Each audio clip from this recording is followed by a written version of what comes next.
The FDA's war on public health is about to end. This includes its aggressive suppression of psychedelics, peptides, stem cells, raw milk, hyperbaric therapies, chelating compounds, ivermectin, hydroxychloroquine, vitamins, clean foods, sunshine, exercise, nutraceuticals, and anything else that advances human health and can't be patented by pharma. If you work for the FDA and are a part of this corrupt system, I have two messages for you. Preserve your records and pack your bags. And I like that tweet. Yeah, unfortunately, a lot of people in boardrooms around the country don't like that tweet. So he's going to face some headwinds, just like what we faced at Ned. But yeah, I hope he's able to battle his way through those, and I would be happy to help him. Battleline Podcast. Ian Scotto here for this episode with a good friend of the show, Rhett Taylor. You've heard us talk about Ned if you're a regular listener of the podcast. Well, Rhett Taylor is the co-founder of Ned. We talk about challenging yourself, getting after it outdoors, clean eating, supplementation. We even talk about what RFK Jr. plans to do to the FDA if he is indeed a part of the Trump administration, and that is confirmed. And I think anyone who is into alternative medicines and supplementation will applaud some of the things he's saying, no matter where you stand on him politically. I'm not going to do the full Ned read because we talk about Ned quite a lot on this podcast, having the co-founder on. But look, if you are in the market for the best CBD out there, Mellow Magnesium, great magnesium supplement, which is going to give you the best night's sleep, or their relief balm, so many different products. You got to go to helloned.com/battleline. They hook our listeners up if you're a first-time customer, and they have the best supplements on the market for relief. That's the way I would put it, and I highly, highly recommend them as someone who has taken pretty much everything available to the site at one point or another over these years. helloned.com/battleline. helloned.com/battleline. With that, let's get right over to my interview with Rhett Taylor.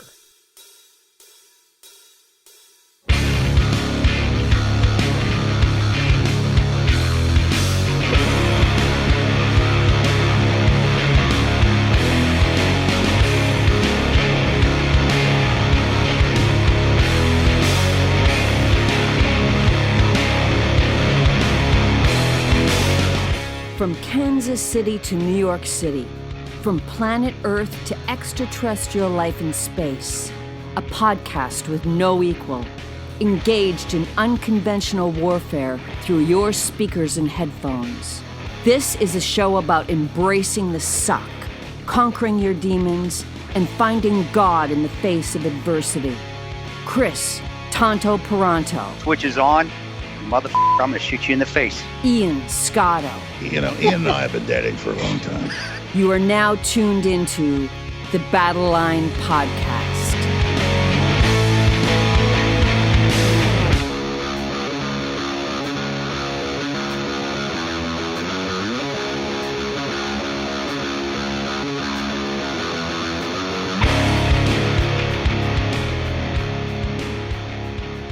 The switch is on. Battle Line Podcast. We have not done this in a long time, but a really great friend of the show that all of you know who are regular listeners, Rhett Taylor, co-founder of Ned, and you guys all know Ned. Ned sponsors every other show. It's a brand that we stand behind. We love the mission. And I just always love catching up with you and hearing what you're doing because you're not a guy who's just at the office every single day. You do like to go out there, get after it, go on trips, and yeah, I know you've been very active. Yeah, well, thanks, Ian. Thanks for having me back, man. Oh, of course. Speaking of trips, there's one I know you'll like, and I know the audience will probably like. But yeah, I got back a couple of weeks ago from South Texas. I went down with my buddy Ben Davis, who's a retired SEAL, And who was on the show, which people could and listen he back was to. on the show. That's right. Yeah. Ben is the executive director of Veterans Outdoor Advocacy Group, which helps support veterans by getting veterans outdoors. And so Ben and I were asked to put together a retreat for a group of guys down in Texas. It was on this billionaire oilman's absolutely ridiculous ranch. It's tens and tens of thousands of acres. We drive onto the ranch and there's zebra and kangaroos jumping around. There's aurochs and impala and wildebeest herds roaming around. And we went down there and we had an amazing time. I didn't even know all of that was indigenous to Texas. I'm not going to lie. It is not indigenous to Texas. It's all from Africa. That's what I was Aside going to say. This sounds like Africa.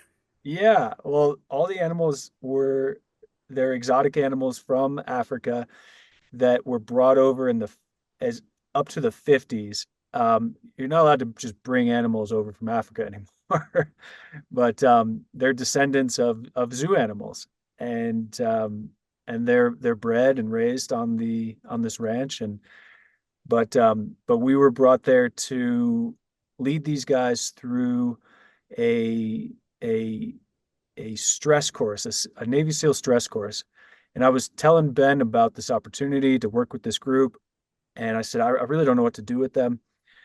And he said, when I was a SEAL, we used to do these things called the stress course. And they would say, all right, here's the coordinates on the map, get there. And you didn't know if it was going to be 10 minutes or 10 miles away. You'd get there, somebody would be there, and they'd say, all right, you got to hit these targets, you got to carry this tire up that hill, and then you got to solve this puzzle and remember this sequence of numbers and take it to the next coordinate. And he said it was really cool and pretty badass. And he said, why don't we do that for these guys? And so we brought this whole scenario down there where Ben gave them the brief. He said, your plane has crashed in the Democratic Republic of Piebald. Piebald Ranch is the name of the ranch. And he said, it's there's just been a coup. The prime minister has been assassinated. There are multiple militia groups vying for power. You need to get to this man. He's the one man who can save you, and he will trade you gym equipment for guns and ammo.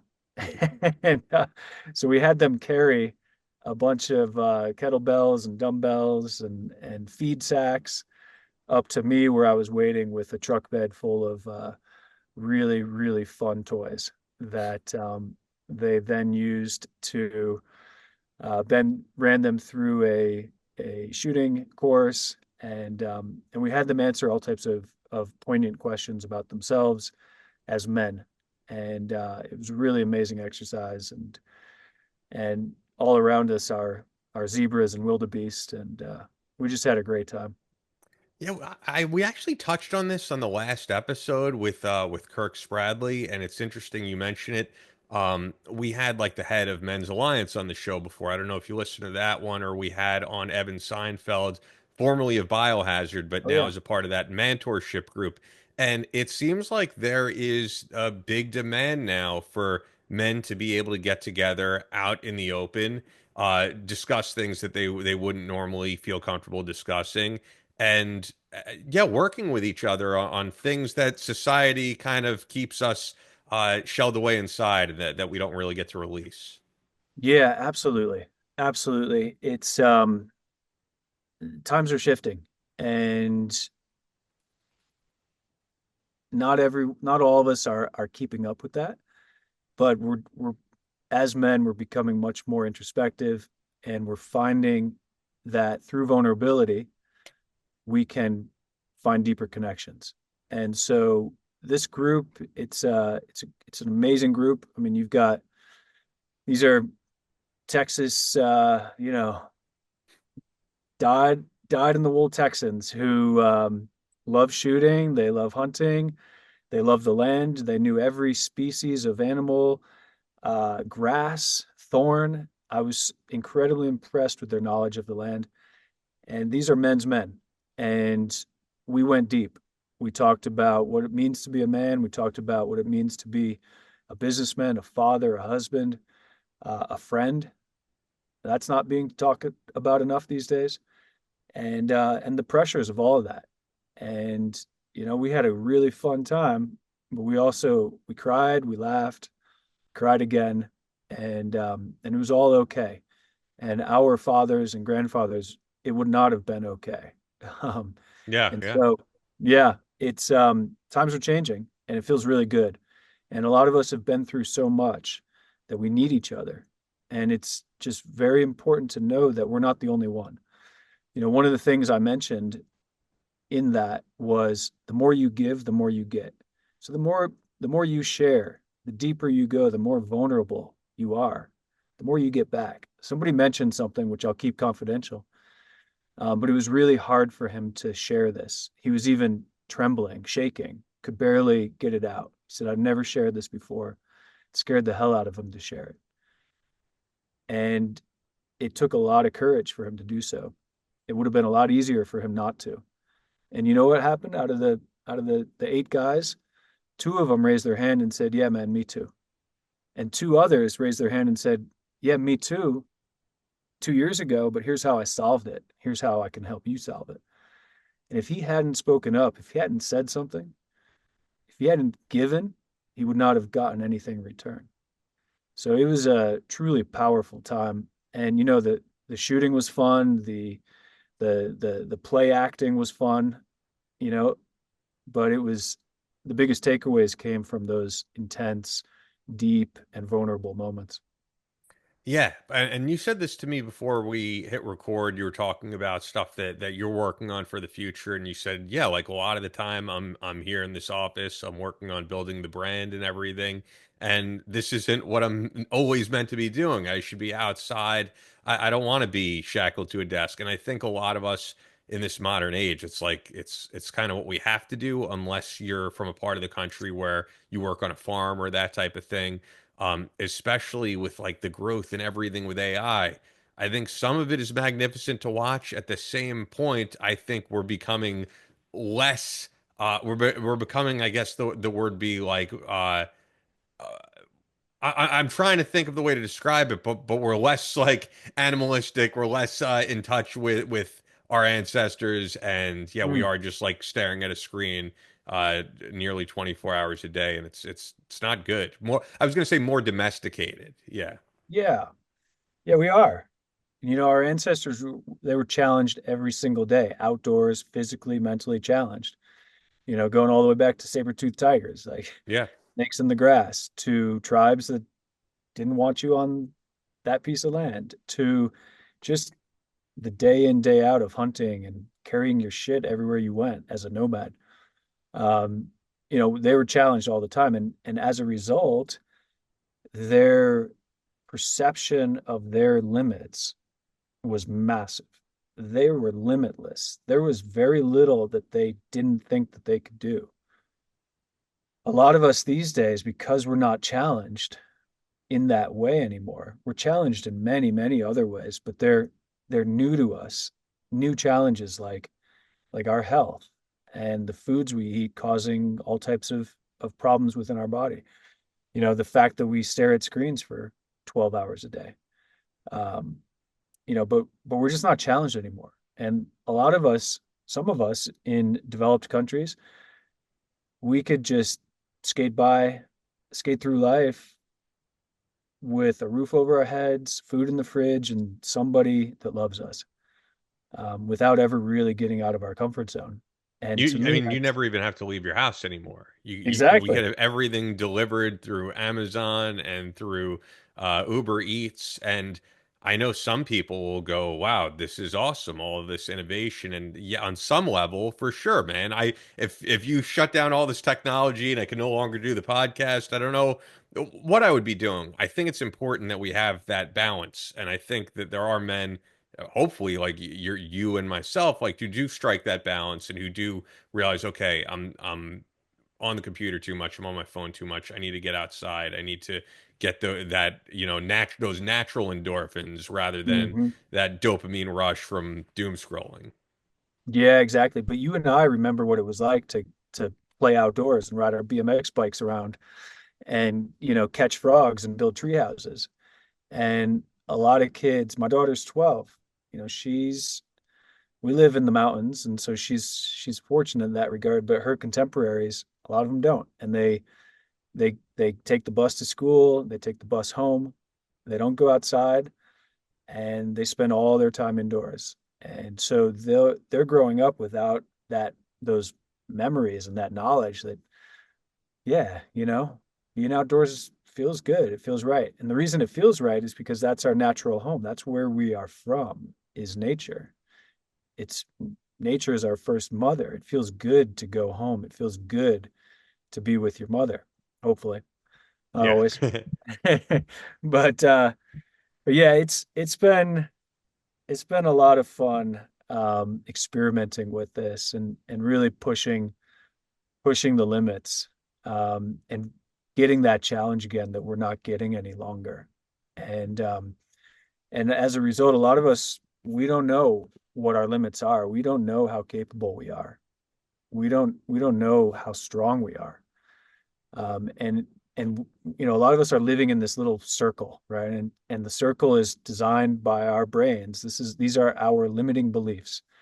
Oh, I don't think I could do that. Oh, that's way too difficult. And sometimes we'll go and we'll bump up against the edge of the circle, and then we'll retreat back to the center, our comfort zone. This is our comfort zone. And we might bump up against it now and then and retreat. But if you consciously, intentionally push outside of that circle, it gets uncomfortable. You go into you move beyond your comfort zone. That's when that circle expands and you start to realize just how capable and strong you really are. And you can continually expand that and expand that. And to me, it's a really fun and beautiful thing. And it's also, I just look at people who don't do that and spend their lives in their comfort zone. And to me, it's just a travesty that we're not out there dancing on the edge of what's possible. Yeah, when you're talking about with your kids, so I'm not a parent, so I'm sure any other parents who listen could say you have no idea what you're talking about. But on some level, I do think you have to blame parents for if kids are just constantly on their phone, because we know at this point, everybody should know, all of these apps, like it's all designed to be addictive, and you kind of need to put that push and that motivation to actually get outside. And the reason I mention that though is, my boss for one of my other jobs at night always speaks about how kids aren't outside. And the neighborhood I live in, actually, if it was bright out and I were to look outside this window, the kids across the street from me are always out. They're always on their Awesome. trampoline, or they're playing street hockey or tennis. And I see them all the time. And I actually had a conversation with the parents not too long ago, and they said to me, like, yeah, our kids have tablets and they have all that stuff, but uh we try to strike that balance, and they love being outside. And sometimes we don't have to force them to do it at all. They want to be outside for longer. So I think a lot of it is good parenting, and actually, like, in the modern age, parents need to realize they're facing challenges that our parents didn't have. We had video games, but after a couple hours, that, okay, you've had enough. Now it's just your whole life is in that phone. Exactly. Yeah. And you're right. Some of the smartest people in the world are putting their big brains to work, figuring out how to keep you on your screen as long as possible. And the deck is stacked against you in that regard, and it's tough. And it does come down to parents, but it comes down to showing by example too. I wonder what your neighbors, those parents are doing. Are they reading a book at night, or are they on their phone? And how are they showing up for their kids in that way? So, but it is really, really hard. And life is hard as it is. And when you find that you got a free babysitter in that iPod, you know, that's that can be tempting often. And it's it's it is hard. So, all the grace be to all parents. Yeah, I mean, I am an adult, and I'm just taking care of myself here, and I could tell you this, just being truthful. Yesterday, I went to the gym. There are some days where I'm super motivated to go in there and get after that. I was probably looking at my phone in the parking lot for a good 30, maybe even 40 minutes before I got in there. But then once you get into the swing of things and you start working out, you're like, what the hell this is what I'm meant to be doing. And I actually, more times than not now, I do get motivated once I get into it. But sometimes, yeah, that procrastinating, it's a killer. Yeah, and it's all part of our DNA and how our brains are wired, and we don't want to do the hard thing sometimes. But I've recently had a pretty cool shift. Um, had a pretty hard go of it over the summer. And at one point, I thought all this shit was happening to me. It was like everything was another thing happening to me. And at one point, I just realized that, oh man, it's not happening to me, it's happening for me. It's not happening to me, it's happening for me. It changed everything. And so I went from thinking, damn it, why me? This is so unfair. What did I do? To, oh, wow, this is an opportunity to learn, to grow, to expand, to get better, to be harder, to be stronger, to be more interesting, to actually have a story to tell. And I started welcoming that, embrace the suck. Yeah. And I felt that, and it was a game changer for me. Um, and so all of this started happening for me, and I started receiving it totally differently. At the same time, I also realized that all the worrying I was doing wasn't serving me. Like, worry doesn't help. Worry doesn't help. And I thought about it in the way that if I'm out hiking, I'm not worried that there's a bear or a snake or a cliff. I'm present so that if there is one, I'm aware of it, but I'll deal with it when it comes up. I don't want my hike to be ruined by the worry that there might be a bear, a snake, or a cliff that I Sure. can't deal with. And so that worry wasn't serving me. It was just detracting from everything. And so I don't, let's say it was a Monday that I realized that. By Tuesday, I had kicked out 85% of my worries. I swear to you, I worry 85% less these days. I'm working on zero worries. No worries, man. I'm working on that. I'm aspiring to it.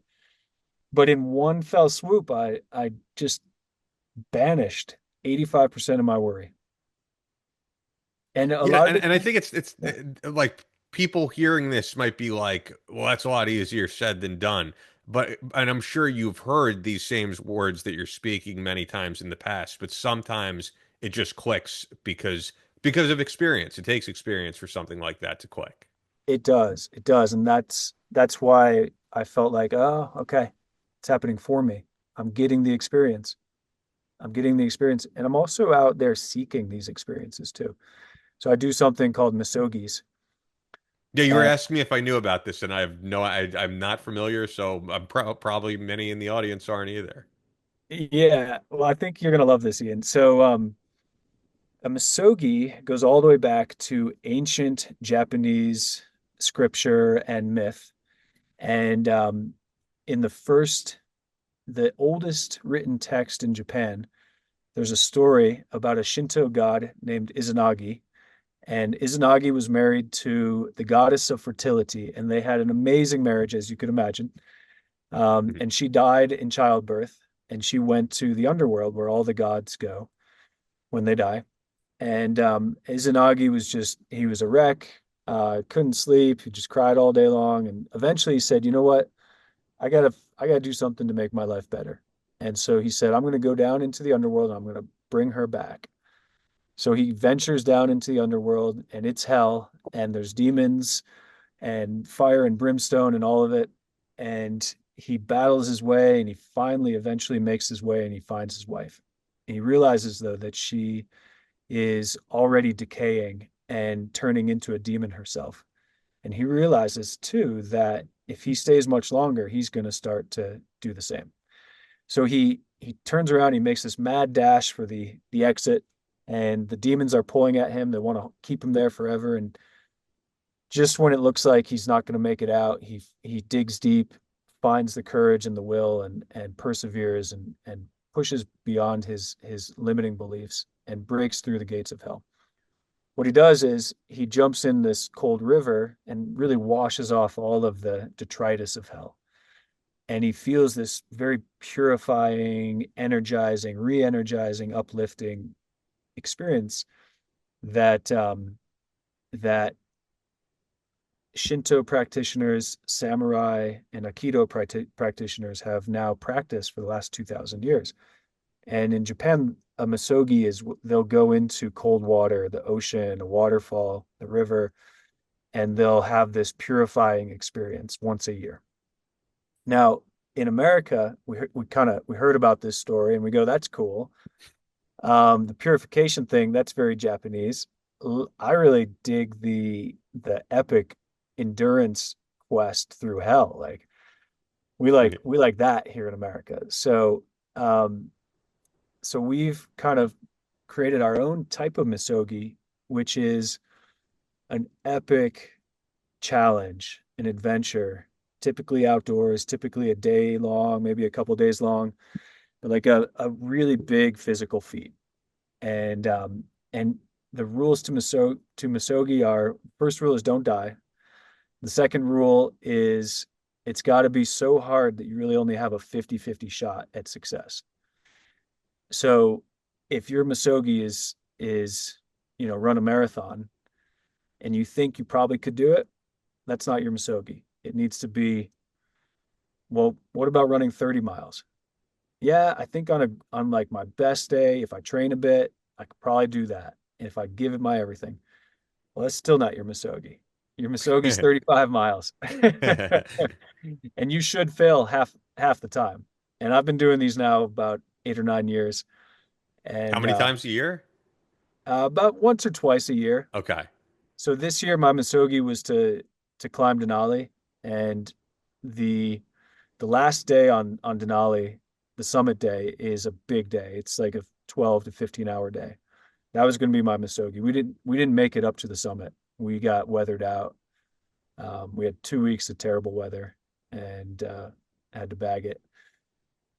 Last year, my misogi was to do a 4-day vision quest in the desert, fasting with no food, and I did that. The year before, it was another thing I didn't do, and the year before is something I did do. So, Okay. So you're 50%, right? yeah, I'm at 50%, and that's the way it should be because Yeah. cliche, but you learn way more from failure than you do from success. So. That's cool. That seems like an awesome thing that more people should be putting themselves to that challenge. Yeah, it goes back to what we were talking about before. It's like so many of us, we don't need to leave our comfort zone with modern society the way it is. And, blessings be upon us for the technology, the ease, but it comes at a price. And Yeah. if you're not aware of that price, you could get sucked up into it and not leave the comfort of your own comfort zone. Yeah, you're living in the metaverse, which was a word I feel like we heard more a couple years ago. But yeah, Mhm. the whole idea of just living a virtual life. Yeah. Yeah. And a lot of us do it in our 20s. A lot of your listeners have done it in the military and then kind of leave it behind and get into their 30s, 40s, 50s, and 60s and beyond and kind of recall those as some of the best times of their life when it really, really sucked, when there was mud and blood and sweat and tears, when you had to pull all-nighters and you were with a team. Like, you look back, you ask most men to look back, most people to look back, and they'll tell you the best times were when they were in it with other people. And it's that type 2 fun, right? Yeah. You're familiar with type 2 fun? Well, it sounds like more outdoors. Is that what you're getting at, or? Yeah, so like type 2, type 1 fun is super fun in the moment, right? Like this is Got you. this Okay. is super fun. This water slide is awesome. Type 2 This is more fun delayed is, gratification. yeah, type 2 is like we're climbing this mountain, we're trudging away. My God, this is tough. The wind is in my face. I got my buddies with me though. We're gonna do this. And then we look back on it a week later, a year later, years later, and we go, that was so fun. You know, man, that was a blast. It was hard, but that was so fun. And a lot of us, we shrink from that. Yeah. Yeah, that's actually why I recently brought my dad to Zion National Park, because my dad's in his 70s. I was like, how long is going to be able to do this? And Yeah. we didn't do some of the harder trails, but we did do like one moderate hike, which was a little bit tougher for him. And then the other hike that we did the next day wasn't really a hike, truthfully, because there was like railing and all. There's so much at Zion National Park. But Yeah. yeah, it was awesome. I agree. We need to be doing more of that. Hope you're enjoying this interview with Rhett Taylor. Rhett is indeed a hunter. And if you are a hunter, if you are a shooter, you need to be shooting with none other than Fort Scott Munitions. I got my Fort Scott tin over here. You need to be shooting with this Fort Scott Munitions. They actually have all different tins available on the site that you could check out, and you'll get a great discount through us. Fort Scott Munitions is a manufacturer of multi-federal patented solid copper and brass CNC spun ammo that is designed to tumble upon impact. That is their trademark TUI, leaving devastating wound channels for faster bleed out and quicker incapacitation. This was originally developed to innovate and improve on the standard of military grade ammo. It was found that not only did the TUI outperform competitors in the self-defense industry, but it quickly became apparent that it would be a top contender for hunters like Rhett alike. With the ammunition being CNC spun, the tolerances are some of the tightest on the market, ensuring that you receive the same results with each pull of the trigger. Once again, you get a great discount through us when you go to fsm.com and use the promo code BATTLELINE. You'll get 15% off their ammo and select other products. They have great shirts and other merch on the site. We love them. We love the Craft family. We love everyone at Fort Scott Munitions. So check them out, fsm.com. Promo code BATTLELINE for 15% off. Fort Scott is a proud supporter of the podcast of Chris Peranto and Battleline Tactical. With that, let's get right over to another person who is a proud supporter of ours over the years, Rhett Taylor. I do want to ask you about or get into something else beyond all this because, as people know, you're the co-founder of Ned. A lot of people who've tried your supplements and have become regular users of CBD, of mellow magnesium, of all the different stuff that you use. So I've definitely seen, and I didn't really know about this until we started the podcast, and pretty much immediately started working with you guys. There really has been on the internet like this hostility towards alternative medicines. I feel like you post about CBD and they're gonna I've seen it myself. They're gonna shut down your reach. They're gonna say this goes against community standards or something. And it's like I'm posting about heroin or something when this is something with virtually no side effects. It has been only benefit from my own experience, all of the supplements I've used with Ned. And the crazy thing is I go on Instagram and I see people openly saying, hey, if you want to get on hormone replacement therapy, shoot me a DM. And it's like, that seems to be somehow more accepted. And there are a shit ton of side effects. And they advertise things completely falsely where they say, do you want more energy? Do you want to lift more, be strong, be fat? And yeah, all of that is great. But also to not disclose to people, you're going to be on this product for life, because you can't stop taking it then because your testosterone production will shut down. Some of these are like female influencers who are gearing it towards females without telling them like the horrendous side effects where you're virtually going through like gender reassignment on yourself, which is not what many of them intend to do. But there are younger people or truthfully more ignorant people who don't know this. And yeah, I mean, just the hostility I've seen towards alternative therapies, alternative medicine, and even the stuff that might be considered a little bit more extreme. But Rob O'Neill has been advocating for ibogaine and psychedelics, and there's veterans who have had tremendous experiences with this stuff. And it's like don't talk about this. Don't disclose any of this. Or at least at one point, it was like, or we'll shut down your account. Yeah, yeah, it's it's been something we've been battling now for 8 years, and something I've been battling personally a lot longer than that. Um, there are vested interests in many things. One is keeping us unhealthy. There are vested interests in that. In America, we pay twice as much as the average wealthy developed country. So think, Western Europe and the like. We pay twice as much per person for healthcare. We pay almost $13,000 per person.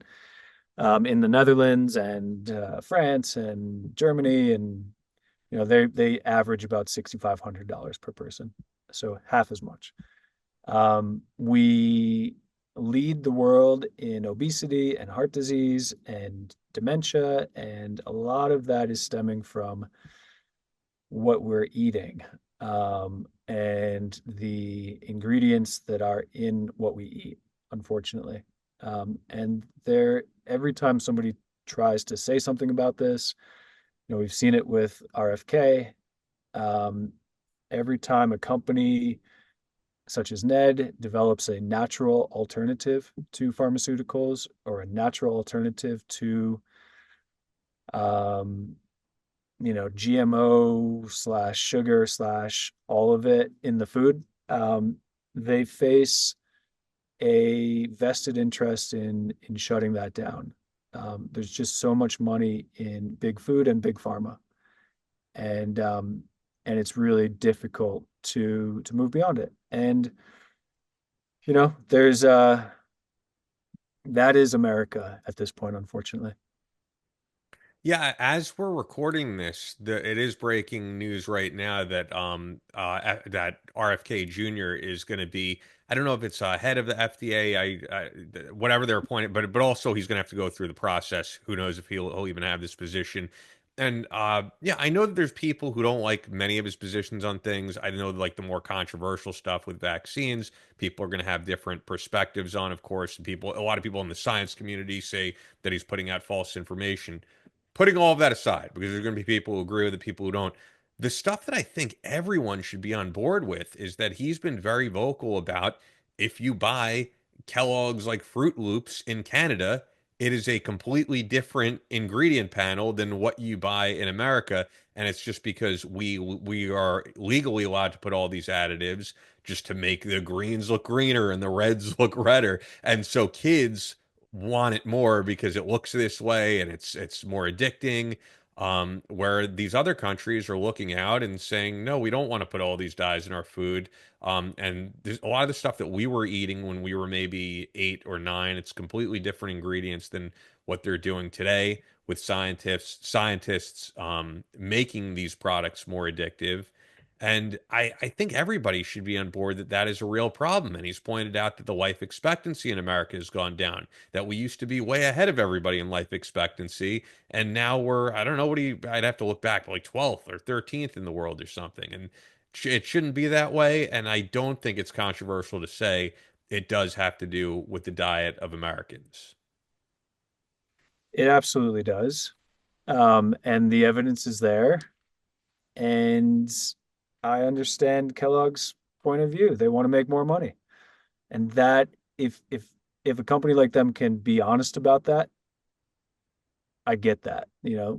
But when they're not honest, and when it's marketed toward children, and when it's designed to be addictive, that I don't abide.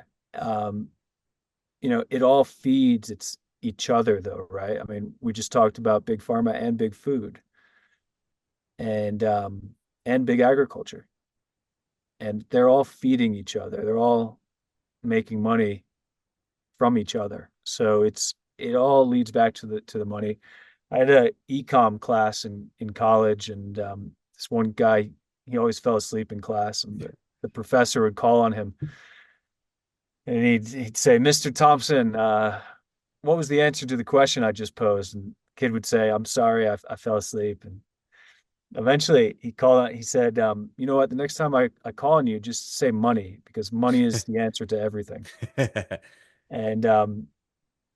And so he used to wake up and he would just yell out money, and it was pretty funny. But that's, there's nothing funny about a lot of this. And yeah, Yeah. we lead the world in spending per person on healthcare, and yet we're one of the least healthy developed countries in the world.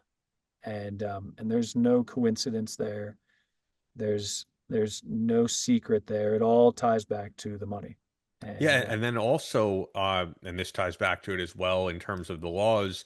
I've stated this on the show before, and I think a lot of people probably don't know if they've never heard it, but the U.S. and New Zealand are the only two countries where you turn on the TV and every 2 minutes there's an ad that says, are you tired or you're stressed? You could try this drug, and side effects are you might have like suicidal ideation yeah, and all these like crazy side effects. And yeah, we're being advertised constantly. See your doctor about this, and then the doctors are getting money in return for getting patients on all these things. And it is mind-boggling and nonsensical to me that that is accepted, but then when you suggest someone try something like CBD, oh, that's not good. When I don't, I mean, you've been, as you said, doing this for 7 years. Have you really heard any negative side effects from anyone taking CBD? yeah, we've not seen any side effects. This is a natural product. It's a natural plant that we we don't get in our diet any longer, and it's a very helpful product that helps regulate our endocannabinoid system, and it's something that's very important for our health and wellness and well-being. So, we've had our fair share of headwinds because of all of this, and we've always been on the side of right and been able to see our way through it.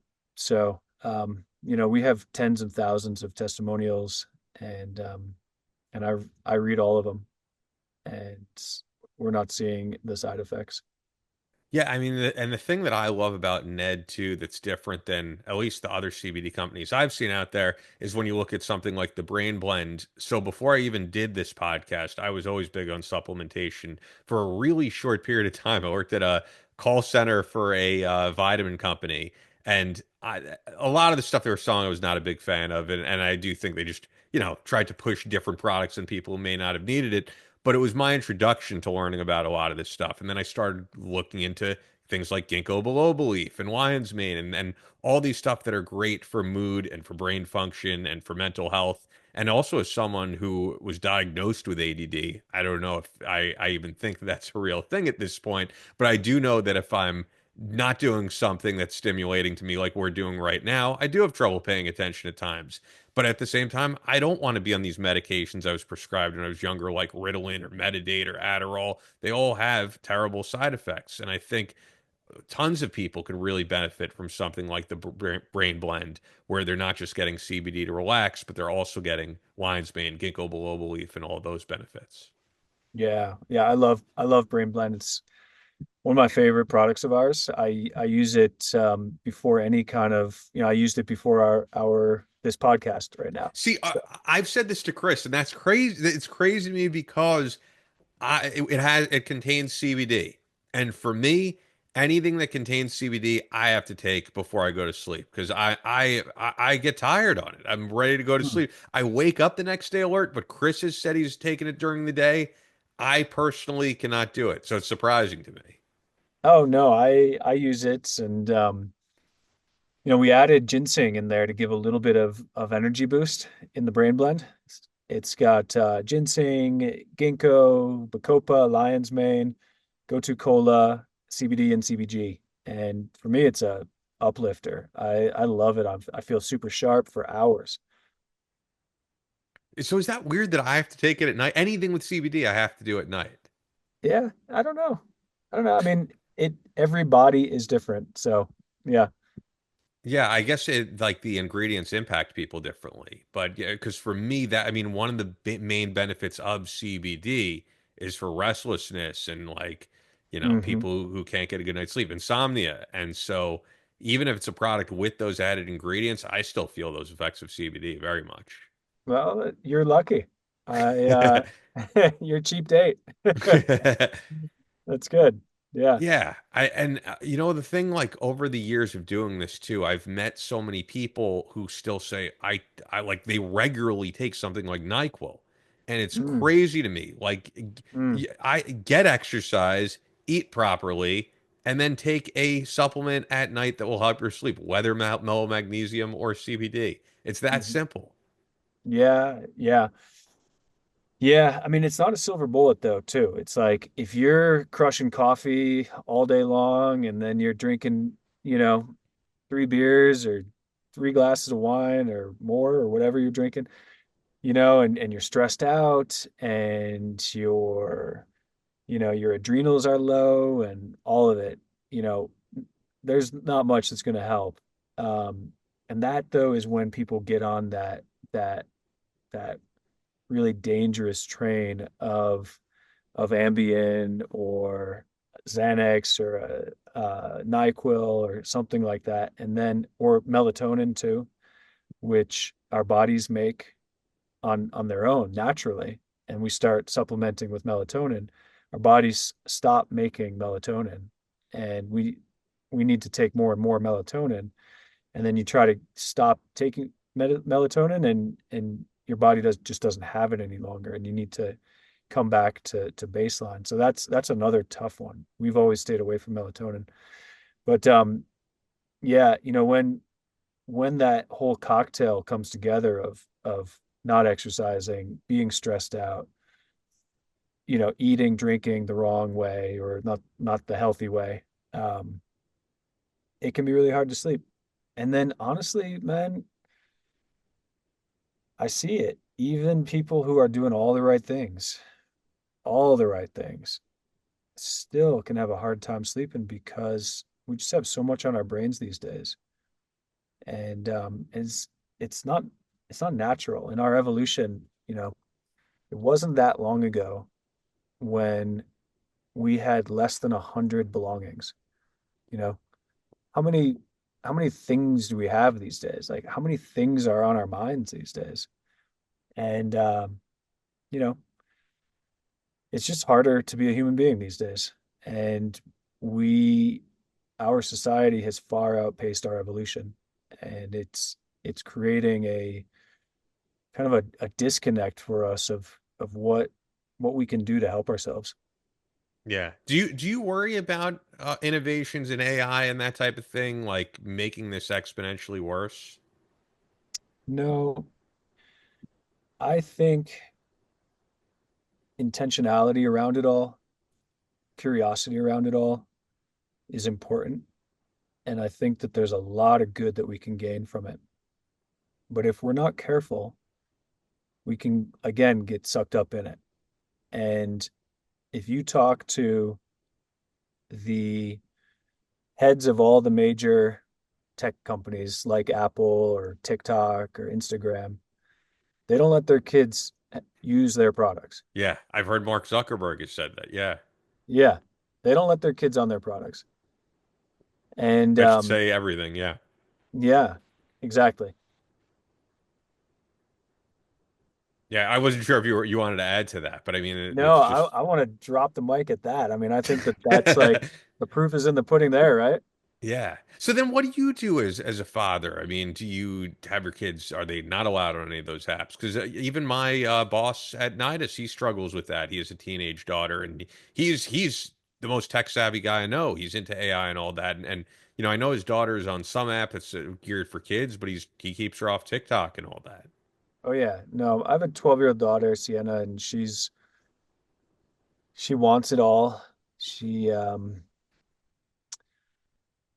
but she's not getting it, and she's not getting a phone until she can buy it herself and pay the phone bill. And I've talked with all of her friends' parents. We've all had the conversation together, and we're all on the same page. Oh wow. And so not we're not, none of her friends are going to get a phone before she does, and we're not going to have to hear her say, Lexi got a phone. Now I want one. It's going to happen when for Sienna, it's going to happen when she can pay for it. Yeah. But for the other kids, it's going to happen when they're freshmen in high school.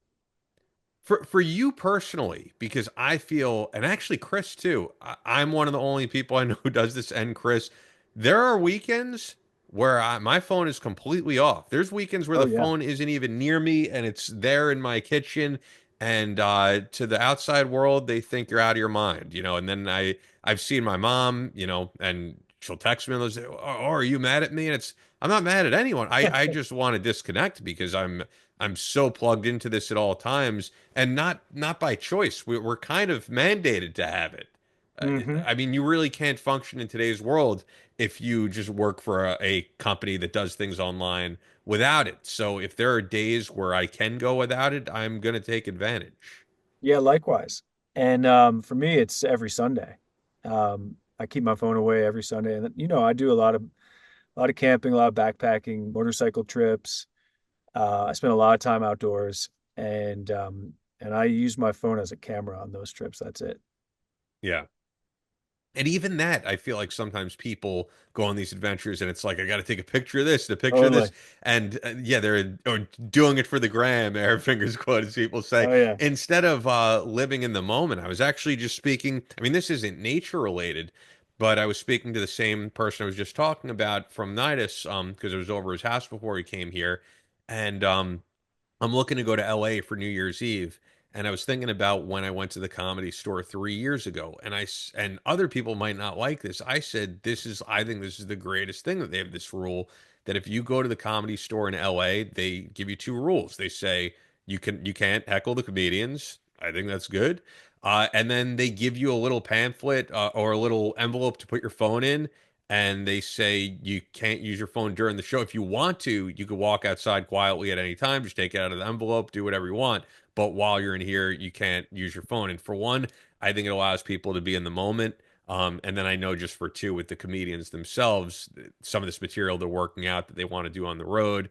And then also, maybe they want to do more controversial jokes that if it gets put on YouTube, it's going to raise a firestorm. But I want to see more people live in the moment, and not everything needs to be for Instagram. There's things that you could just go out and enjoy and live like it was. People are always saying everything was better and right like 1995. Well, you can live sometimes like it's 1995 still. You absolutely can, and I have friends that do. Yeah. And it's a trade-off. Yeah, it's a trade-off, and I'm all for it. I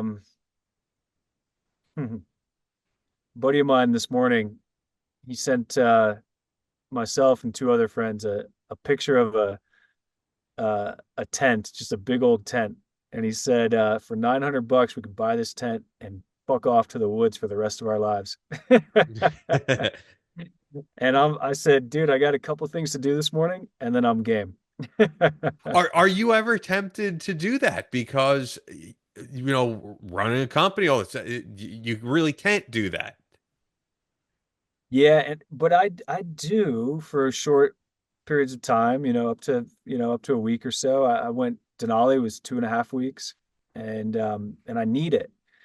What I see too is that, I'm a married man, and I do this. I take my time, and my wife knows that I need that. It's not a I want it. It's not a desire. It's not like a nice to have. It's a need to have, like food and shelter and breath. And she also knows that when I come back, I'm a better husband, I'm a better father, I'm a better man. And I make sure she knows that. I mean, I got back from a 5-day backpacking trip. I woke up the next morning next to her. I gave her an hour and a half long massage. She Hmm. says, "You go away anytime you want, baby." But but I see a lot of men who, oh, I can't do that. My wife would never let me do that. Oh, she'd kill me. What? How does she let you do that? Let me. She encourages me because that's the kind of relationship we have, and it's necessary. And it's also not too late. You can have that conversation, and it's an important conversation to have because because we're wired to go out and be and to challenge ourselves and to have fun with our friends and to chat, to be in nature and do the thing we love, hunt, fish, boat, travel, stand around in a pool with a beer in our hand, whatever it is, it's important for us to go do that. And far too many married men don't do it. And far too many men in general don't do it either. So giving yourself that Absolutely. time Yeah, and then absolutely. I mean, disconnecting from the phone too. yeah, as I said, I mean, I'm not a married man, so I don't necessarily like relate to all that, but I do hear the stories, and I do like there are guys I know who are in great relationships or great marriages who are like you, where it isn't this whole thing of jealousy of like you're allowed to go out with your guy friends and live your life and have some period away from me, and then we get back, a couple days later, and then there's the other guys who have truthfully like wives who don't let them go on a trip to see their family or just very basic things, and it's really sad to see. And I don't know, I'm sure if like people in the manosphere would say it's like the feminization of society. I don't know what to blame, but it's a problem. I blame the guys, honestly. Um, you know, and it's well, let me go beyond that. I blame society. There's this story somehow that got woven in, like, you can't leave. You can't go do that without me, or I can't go do that without her, or I can't be away that long. And I think a lot of us, again, want to stay in our comfort zone. And deep down, a lot of us just kind of want to sit around and flip the chicken on the green egg and have that next beer and be really comfy. And that's really good at times. But it's the whole sweet and sour thing, right? Like can't have the sweet without the sour. And so it gets boring after a while. Oh Ben yeah. Ben Davis, my buddy who has been on your show and former SEAL, he was just talking about that. He got out of the SEALs after 10 years and he had no idea what it looked like after that. He was a Navy SEAL. He was living his ultimate dream for 10 years. And every day was prescribed. It was, we wake up at this time and we go do this and we go do that. And then we go to bed at that time. And then all of a sudden it wasn't that. And you see that with athletes and musicians and people who've spent their whole life working towards something and then being that something. And then all of a sudden it's over. Like what happens then? And Ben found himself doing living the American dream, kind of, that wasn't his dream. It was get a decent job and have the weekends and have a nice green egg and have a couple beers and watch some football and go back to work. And that was what was prescribed to him, as he says it. And so now he's really trying to create his own life intentionally, Ben Yeah. Davis life. And it's one of the things that we asked that group of guys down in Texas to do was to describe each other, write about each other, tell us about each other, but take out all of the titles, accolades, and affiliations to any organization and just tell us about the man. And what happens is a lot of us sound the same. He's a good man. He's a good father. He's a good husband. He wears his heart on his sleeve. You can always rely on him. Great. But what if you want to live a life where you stand out? What if you want to be remembered beyond your deathbed? And you want the people who know you best to be able to write about you in a distinct way. So that was one of the things that got really deep with the group of guys down in Texas. And Ben led that part. And it was powerful. And we said, listen, when we come back, we want to come back next year, and we want you guys writing about each other, and we want everybody to know who's who, because you've gone and done this and done that and pursued your passion and purpose and bucked societal norms and prescriptions and it takes intentionality, it takes being thoughtful and aware of the matrix to begin to think that way. Well, one of the things too, with as you said, with Ben, with someone who's extremely accomplished in the military, became a Navy SEAL, it's like the ultimate challenge you could think of is that then it's like the what's next feeling, and I'm never going to top that. And a lot of prominent people have that issue. I read Buzz Aldrin's written several books, but I read his book Magnificent Desolation, which was Mm. specifically about that, about how after he landed on the moon, after he came back, he became an alcoholic. He developed a depression, and he talked about depression before anybody else really it was public and that you could talk about that type of thing.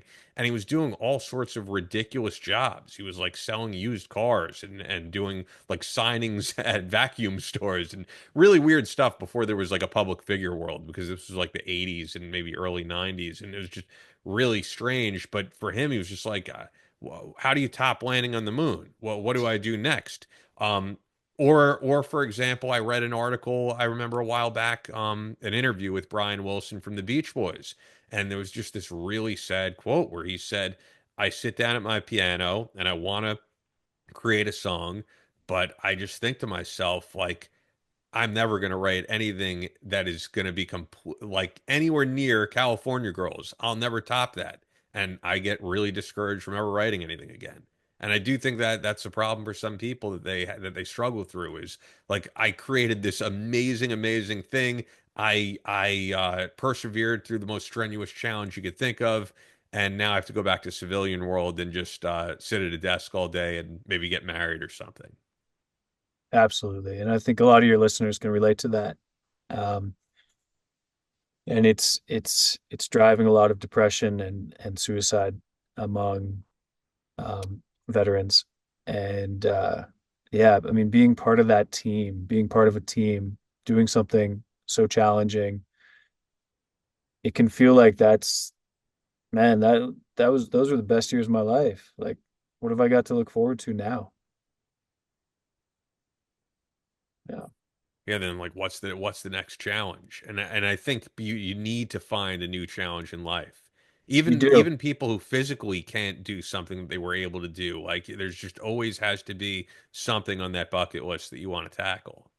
Yeah, absolutely. And we've talked about this, but it's like it's that first mountain and then there's the second mountain. And the first mountain is that thing you do when you're younger. It's oftentimes what society tells you you should do.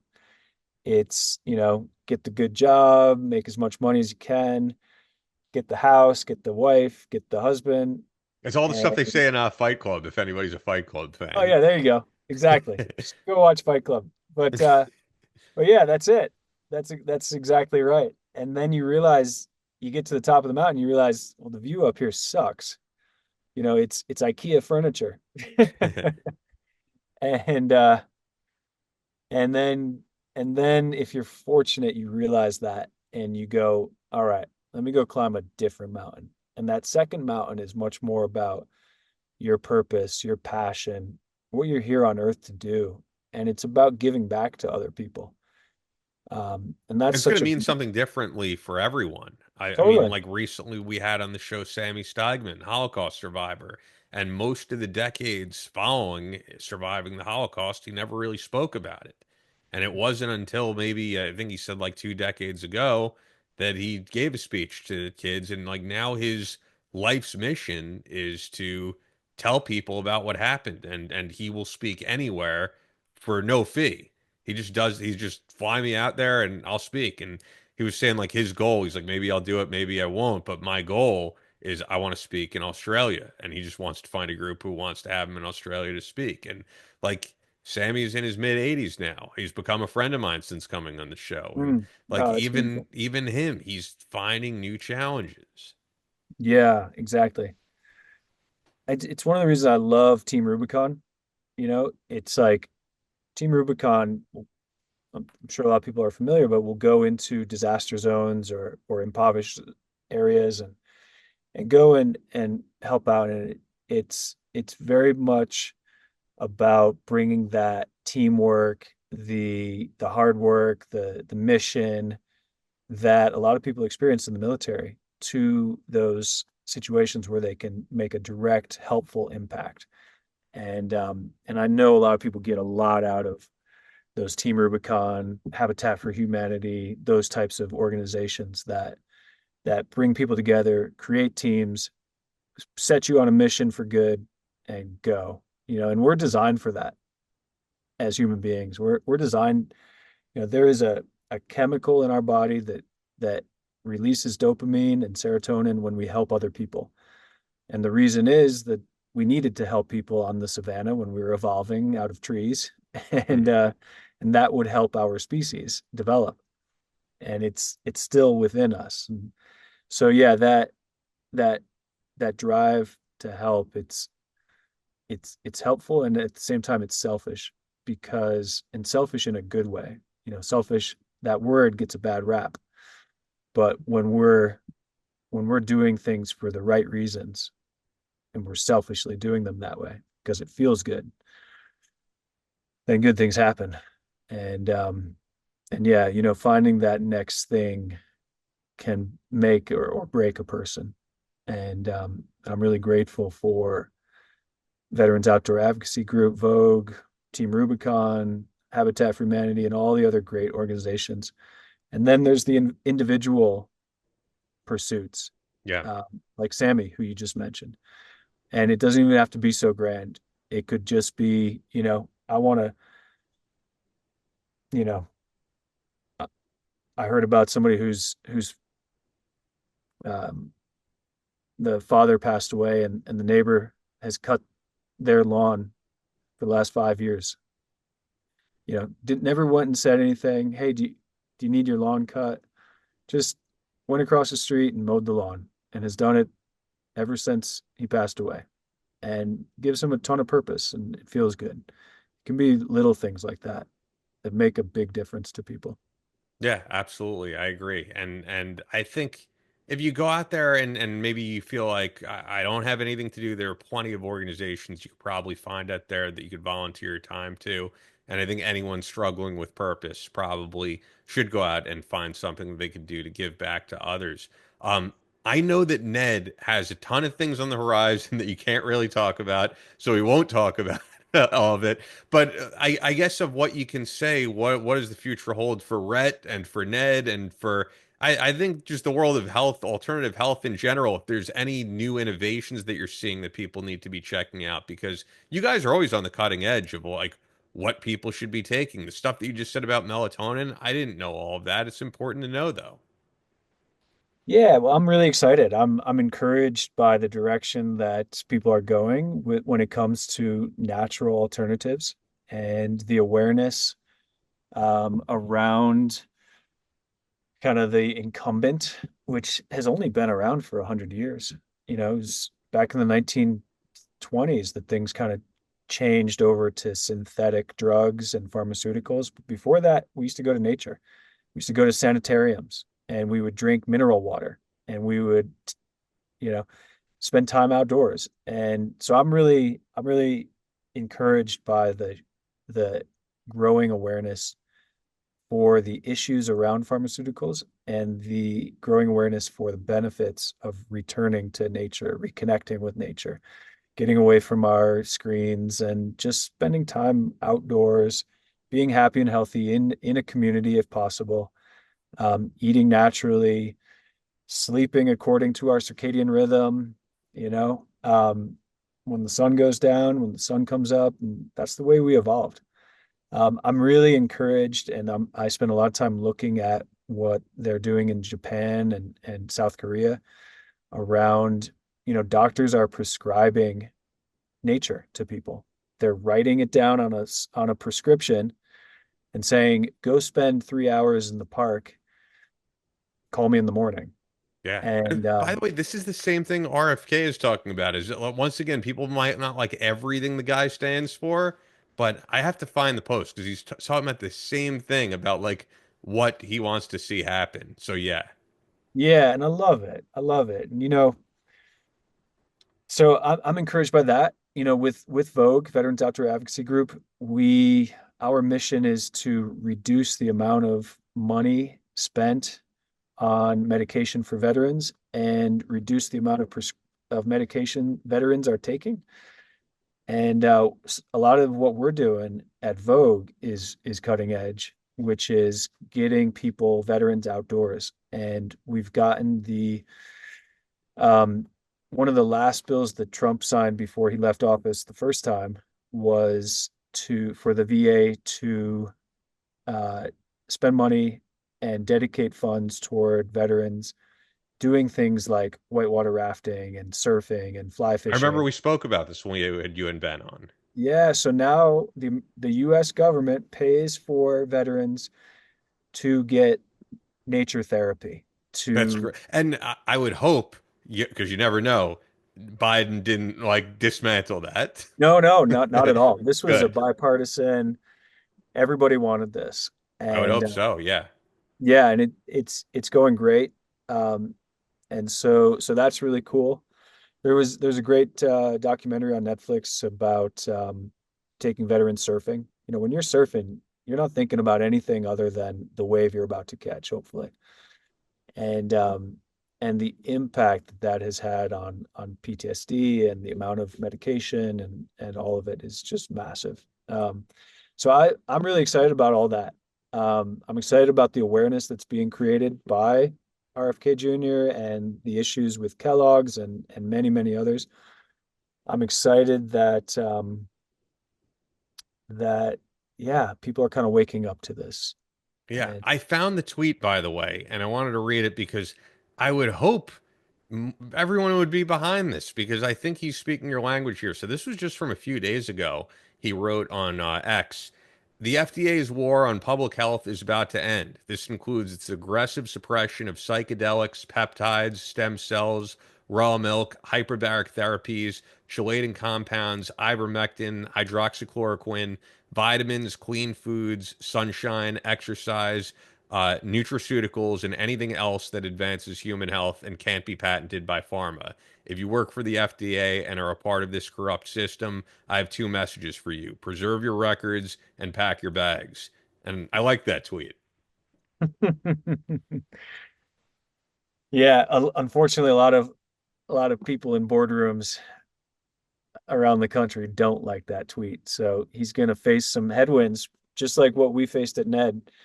But yeah, I hope he's able to battle his way through those, and I would be happy to help him. Yeah, I Um, mean, wasn't it crazy?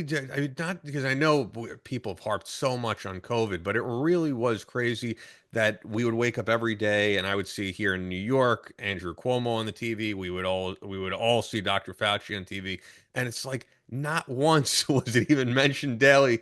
Go out, get some exercise, get some sunlight. Very basic things. I mean, in California, they were literally arresting people for going to the beach by mhm. themselves. It was Yeah, insane. It was insanity. the whole thing was insanity. I mean, it was panic culture, right? And it was a pandemic panic, and we lost our minds for a while there. And I think as a result, people woke up. I think it needed to be that crazy for people to go, what direction are we going here? For normal people, conservatives, liberals, just normal people who like to go out and be one with nature. Absolutely. Yeah, and not have, genetically modified shit in their food and their kids' foods and not have any other options. It's like a lot of us don't have a Whole Foods nearby or and a lot of us can't afford one. And And you hear about, I mean, I know as someone for you who works directly with a farmer in Colorado, as you always say, Jonathan in Colorado, it's like one little family farm. mhm. When I do hear about Bill Gates, for example, buying all of this farmland, and I know when people hear this, it like goes into conspiracy. But the fact is, he's been very open about we need to be eating less meat. We need to be eating lab grown meat. What exactly is he doing along with many other people? Because there does seem to be this agenda of, even if you're a vegan, for example, I think most healthy vegans or vegetarians know that this lab grown fake meat is the furthest thing from living a healthy lifestyle. Real raw food vegans like my friend Will, they're out there eating vegetables and doing green drinks and salads. They're not eating lab grown meat. Yeah. No, and I'm not either. I'm a hunter. I like going out and eating what I kill. And I think that that's the best way. If you can't do that, or it's not part of your lifestyle, then really seeking to understand where what you're putting in your body is coming from, right? So, all right, where is this steak from? Which ranch? What kind of cow? What did that cow eat? What was the life of that cow like? And but being as conscious and again intentional around that as possible is good. And Um, people wonder, why does it matter what the cow ate? And it's like there's no education on this. That if the cow is eating grass, it's going to be higher in omega threes.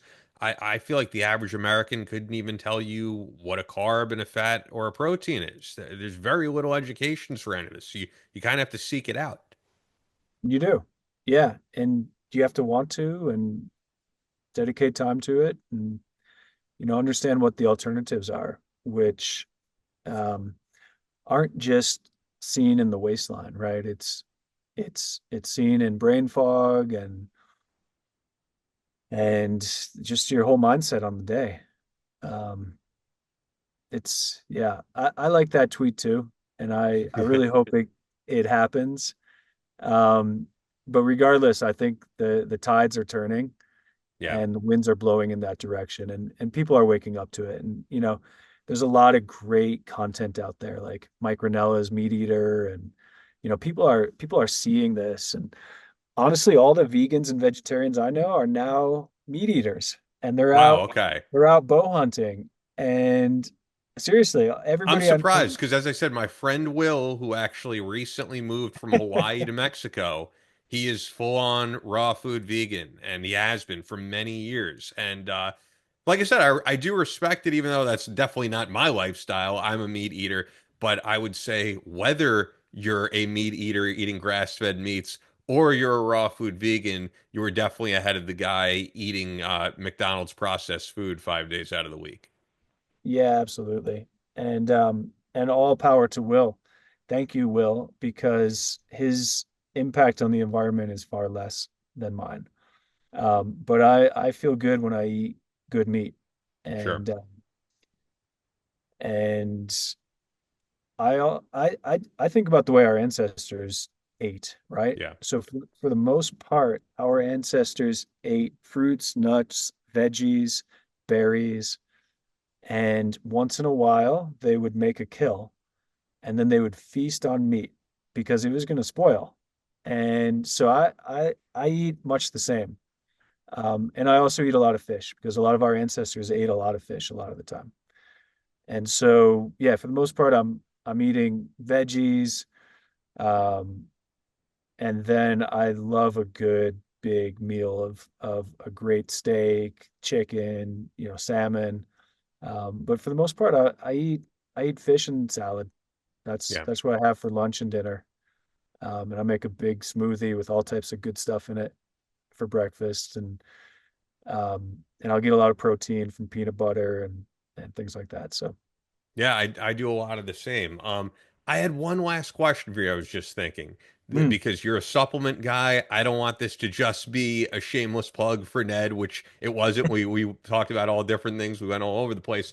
But I'm actually curious, outside of Ned supplements, are there any supplements right now that you're like, I would recommend this, you got to take it? yeah, definitely. So one I take every day is vitamin D3 K2 from Quicksilver. It's a nano emulsified vitamin D3 K2. Quicksilver is an amazing company. They're based down the road from us in Louisville, Colorado. And they make, for my money, the best D3K2. So, vitamin D is something we typically get from the sun. As much time as I spend outdoors, I still don't get enough vitamin D. Because you're in Colorado, I'm in New York, we're not in Florida or California. Yeah, and our ancestors wore a lot less than we wore, what we wear, and they spend even more time. And again, our bodies haven't caught up to the evolution of our society. So supplementing for vitamin D has all types of benefits from tremendous immune boosting benefits to focus and cognition, and the list is long. The K2 on the end of the D3K2 it really helps. It's a cofactor with the vitamin D, and it really helps drive it home into the body. So I take that religiously every single morning, and I don't get sick. And there are other things, and it's not a silver bullet, but that's one I really, really love. And I buy it from them at retail price, and I got no affiliations there. That's cool. Yeah, I do have affiliation, but hey, I'll add in Bubs Naturals collagen protein. That's on my list. I also have collagen every morning, and Yeah. I make sure that my wife does too, because it's great for skin and bones and your general health. And we want to stay young and healthy, and Bubs is great, and I love their story, and I love them as people, and Yeah, I love that they support you guys. So yeah, big fan of Bubs. yeah, I gotta those get some guys Bubs. are great. What did you say? Say it again. I gotta get some Bubs. Yeah, they're great. They've been on board with us just about as long as Ned. So, if you guys, of course, want to check out any of the great supplements from Ned, helloned.com/battleline, whether it's Mellow Magnesium, whether it's any of the CBD supplements we spoke about, any of the topical stuff, the Relief Balm. I love everything that you guys have out there. I've pretty much tried it all at this point. And then if you want to follow on Instagram, just at Ned, simple as that. And then Rhett is at Mr. MISTER _ and is it Misogi? Am I saying it right? MISOGI? Yeah. Is there a Misogi. story behind that?